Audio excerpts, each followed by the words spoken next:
श्री गंगा जी का तट हो, यमुना का वंशीवट हो, मेरा सांवरा निकट हो, जब प्राण तन से निकले। तिरछा चरण धरा हो, मुरली का स्वर भरा हो, सम्मुख सांवरा खड़ा हो, जब प्राण तन से निकले। उस वक्त जल्दी आना, नहीं श्याम भूल जाना, मुरली की धुन सुनाना, जब प्राण तन से निकले। जय श्री कृष्णा। जय श्री कृष्णा मेरी सोल फैमिली। आध्यात्म आपके अपने चैनल पर मैं नंदा आप सबका बहुत बहुत स्वागत करती हूँ। वृत्रासुर के सामने मृत्यु खड़ी है और वह श्री हरि से यही प्रार्थना कर रहे हैं, यही विनती कर रहे हैं कि जब मैं इस देह को त्याग दूँ, आप मेरे सम्मुख हों, श्री हरि का दर्शन मेरे नैनों से प्राप्त हो।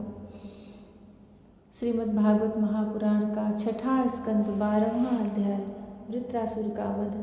श्री सुखदेव जी कहते हैं, राजन, दैत्य असुर रूप में जन्म लिए वृत्रासुर रणभूमि में मृत्यु के समय भगवान की स्तुति करते हैं और इंद्र से कहते हैं कि तुम निसंकोच मेरा वध करो, क्योंकि तुम्हें श्रीहरि ने ही आज्ञा दी है वध करने के लिए, तो इसे कोई भी नहीं टाल सकता। और मृत्यु के समय मेरे सामने साक्षात श्रीहरि हैं, मुझे इस मृत्यु का भय नहीं है। मेरी मृत्यु नहीं, मृत्यु तो इस देह की होगी।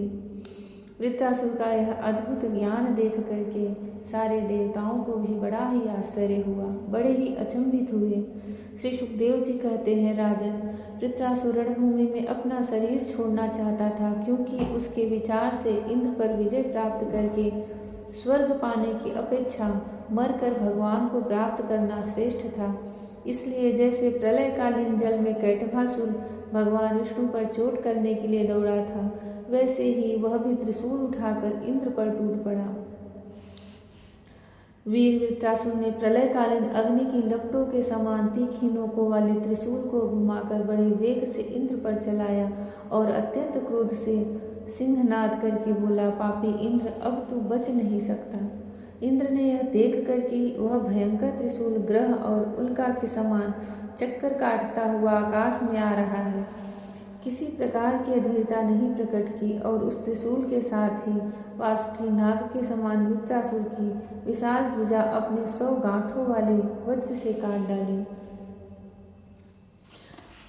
यह एक बाह कट जाने पर वृत्रासुर को बहुत क्रोध हुआ। उसने वज्रधारी इंद्र के पास जाकर उनकी ठोड़ी में और गजराज ऐरावत पर पारिक से ऐसा प्रहार किया कि उनके हाथ से वह वज्र गिर पड़ा। वृत्रासुर के इस अत्यंत अलौकिक कार्य को देखकर देवता, असुर, चारण, सिद्धगण आदि सभी प्रशंसा करने लगे, परंतु इंद्र का संकट देखकर वे ही लोग बार बार हाय हाय कहकर चिल्लाने लगे। परीक्षित, वह वज्र इंद्र के हाथ से छूटकर वृत्रासुर के पास ही जा पड़ा था, इसलिए लज्जित होकर इंद्र ने उसे फिर नहीं उठाया। तब वृत्रासुर ने कहा, इंद्र, तुम वज्र उठाकर अपने शत्रु को मार डालो, यह विषाद करने का समय नहीं है। देखो, सर्वज्ञ सनातन आदि पुरुष भगवान ही जगत की उत्पत्ति, स्थिति और प्रलय करने में समर्थ हैं। उनके अतिरिक्त देहाभिमानी और युद्ध के लिए उत्सुक आतताइयों को सर्वदा जय ही नहीं मिलती। वे कभी जीतते हैं तो कभी हारते हैं। ये सब लोक और लोकपाल जाल में फंसे हुए पंछियों की भांति जिसकी अधीनता में विवश होकर चेष्टा करते हैं, वह काल ही सबकी जय पराजय का कारण है। वही काल मनुष्य के मनोबल, इंद्रिय बल, शरीर बल, प्राण, जीवन और मृत्यु के रूप में स्थित है। मनुष्य उसे न जानकर जड़ शरीर को ही जय पराजय आदि का कारण समझता है। इंद्र जैसे काठ की पुतली और यंत्र का हरिण नाचने वाले के हाथ में ही होते हैं, वैसे ही तुम समस्त प्राणियों को भगवान के अधीन समझो।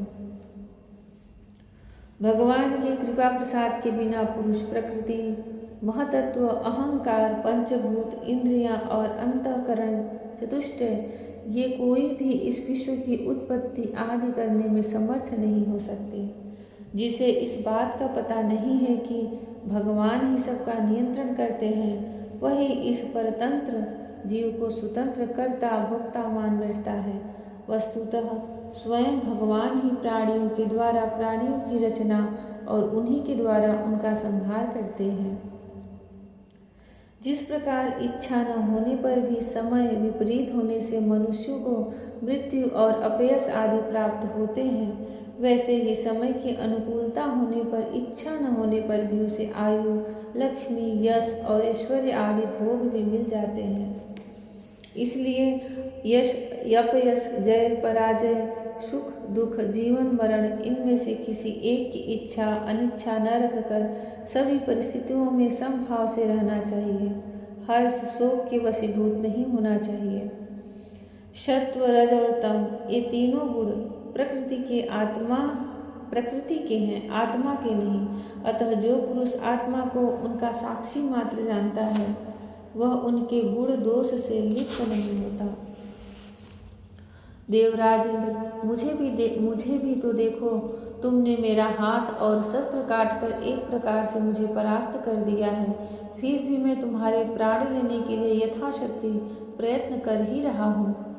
यह युद्ध क्या है? एक जुए का खेल। इसमें प्राण की बाजी लगती है, बाड़ों के पासे डाले जाते हैं और वाहन ही चौसर है। इसमें पहले से यह बात नहीं मालूम होती कि कौन जीतेगा और कौन हारेगा। श्री सुखदेव जी कहते हैं, परीक्षित, वित्रासुर के सत्य एवं निष्कपट वचन सुनकर इंद्र ने उनका आदर किया और अपना वज्र उठा लिया। इसके बाद बिना किसी प्रकार का आश्चर्य किए मुस्कुराते हुए वे कहने लगे। देवराज इंद्र ने कहा, अहो दानवराज, सचमुच तुम सिद्ध पुरुष हो, तभी तो तुम्हारा धैर्य, निश्चय और भगवत भाव इतना विलक्षण है। तुमने समस्त प्राणियों के सुहृद आत्मस्वरूप जगदीश्वर की अनन्य भाव से भक्ति की है।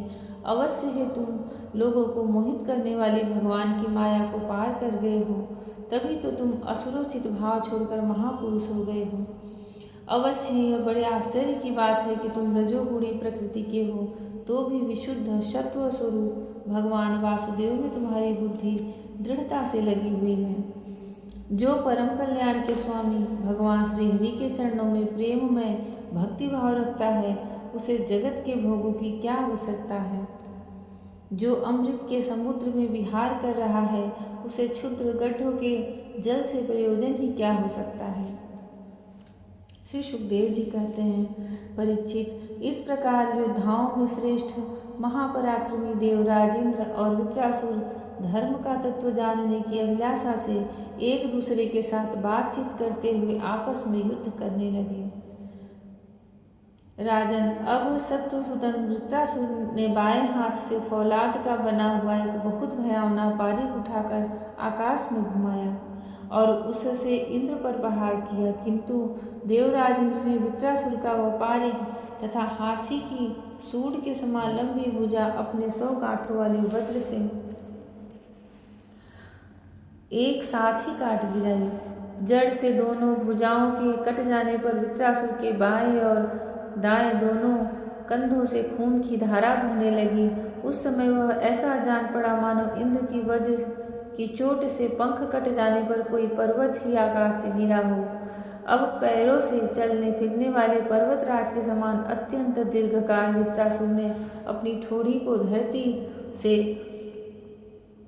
और ऊपर के होठों को स्वर्ग से लगाया तथा आकाश के समान गहरे मुंह, सांप के समान भयावनी जीभ एवं मृत्यु के समान कराल दाढ़ों से मानो त्रिलोकी को निगलता, अपने पैरों की चोट से पृथ्वी को रौंदता और प्रबल वेग से पर्वतों को उलटता पलटता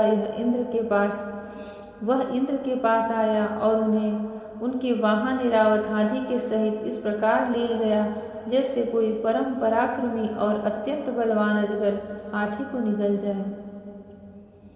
प्रजापतियों और महर्षियों के साथ देवताओं ने जब देखा कि वृत्रासुर इंद्र को निगल गया, तब तो वे अत्यंत दुखी हो गए तथा हाय हाय बड़ा अनर्थ हो गया यूं कहकर विलाप करने लगी।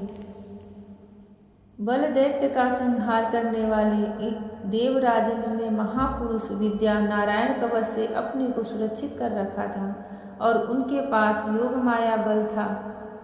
योग माया का बल था ही, इसलिए वृत्रासुर के निगल देने पर उसके पेट में पहुंचकर भी वे मरे नहीं।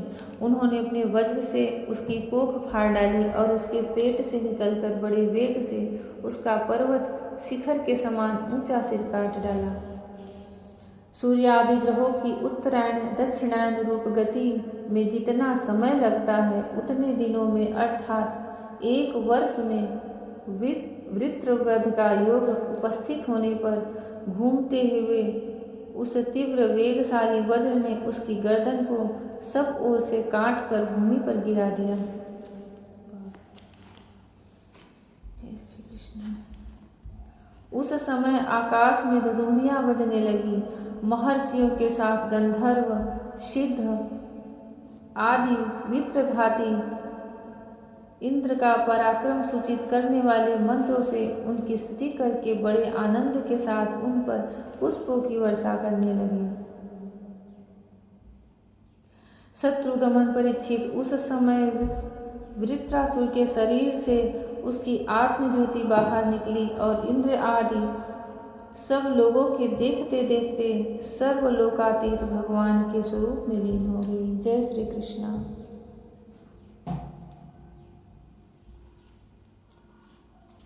जय श्री कृष्ण। राधे राधे। हरि ओम।